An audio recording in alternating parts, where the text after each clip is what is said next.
In this video, we'll be talking about cosecant and secant graphs.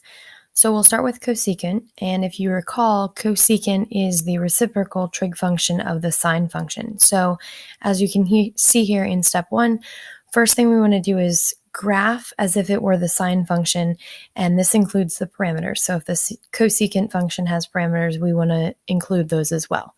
So the second thing we want to do once we have the original function from a sine perspective graphed, we want to go where the graph crosses the midline. So typically that's our x-axis, and we're going to create asymptotes. So we'll put in vertical dashed lines to indicate that obviously the graph will approach those values but won't actually touch them.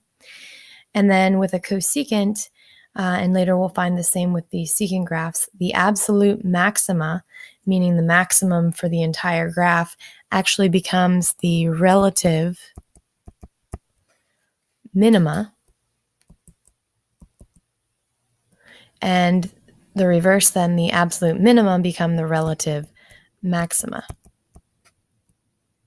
And what that means is where there is a, let's say, maximum on the sine graph, that'll actually become a minimum for our cosecant graph. And essentially, step 5 there, reverse the curve.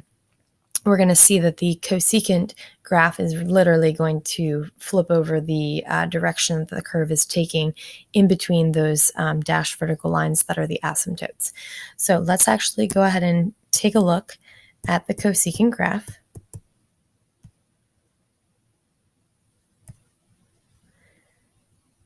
So first we want to label the same way that we would for sine graph. So put on our normal interval.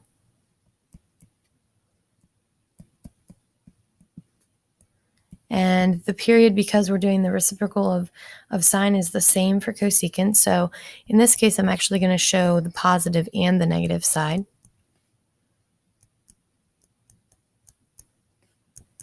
So we get more of a picture of what this graph is actually going to look like.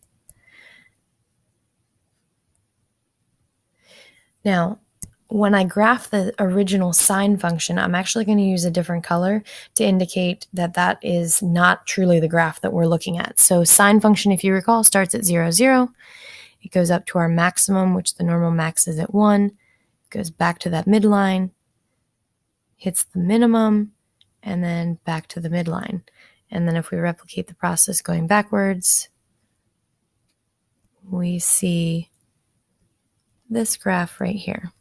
And I'll kind of go ahead and dash that sine curve in so we have an idea of what's happening from the sine perspective.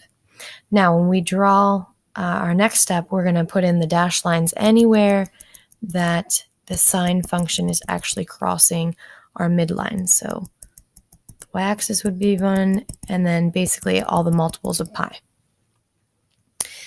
So the cosecant function, what we want to do is, again, wherever there was a max, it's now going to become a min. So if we start over here at negative 3 pi over 2, we're going to use that point for the cosecant function, but then what we're going to do is reverse the direction of that curve. So you can see here that this is like a hill. We're going to create a U shape. And notice that it's going to approach those asymptote lines, but it's not actually going to touch them. And the same thing at negative pi over 2. We're going to see that in this case, it's going to have a maximum now at negative 1 instead of a minimum. And if we draw in all of them, you can see here we did 2 periods worth because I did the positive and the negative out to 2 pi. So our green graph in this case is the cosecant of x. Now, for the secant graphs, everything is absolutely the same. Except now we're going to focus on cosine. So I'm not going to fill in the blanks here because they replicate what's up top. So if we go down here and actually do the graph, this time we want to start with the cosine function. So again, labeling the way we would for a normal cosine graph, which is the same for a sine graph because the period is always 2 pi without any parameters included.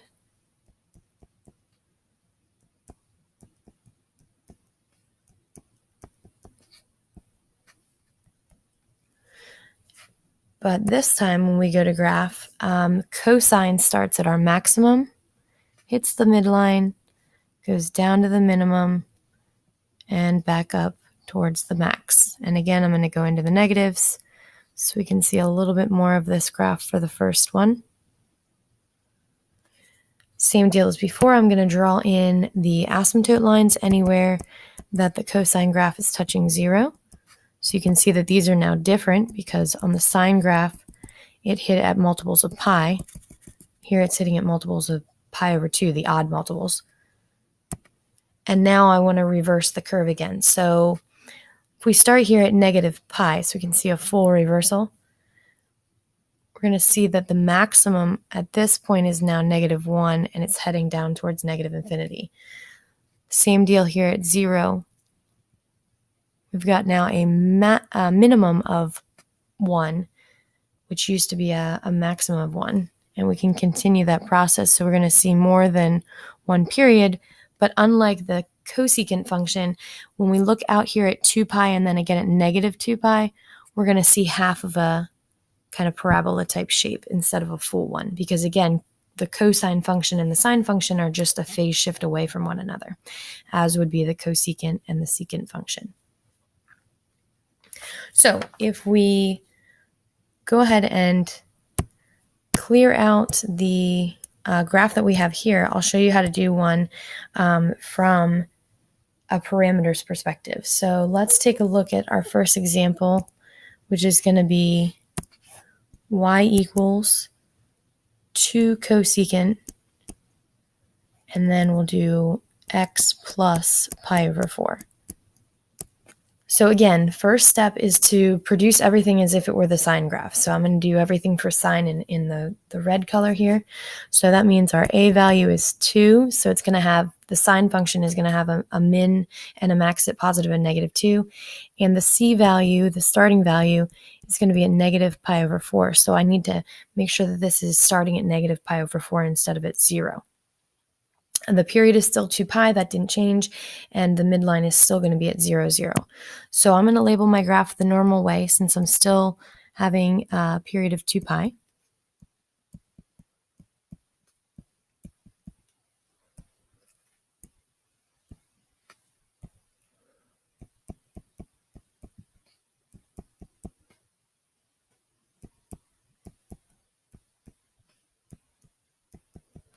And then when we go ahead and graph this, we normally start at 0, 0. This time we're going to start at negative pi over 4, comma 0.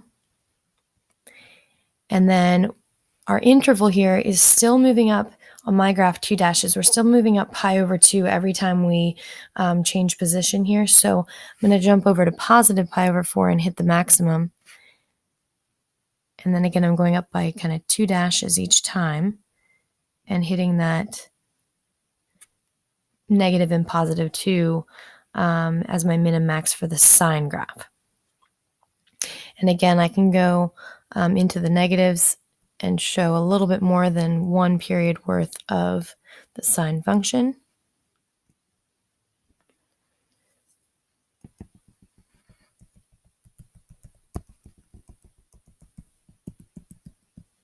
And that would be the exact same equation, but from a sine perspective. So now what we want to do is we want to, again, dash in our asymptote lines.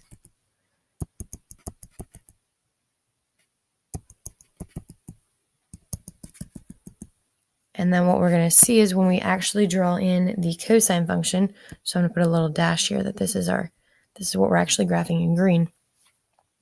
Every max and every min is going to be the opposite of the reversed curve.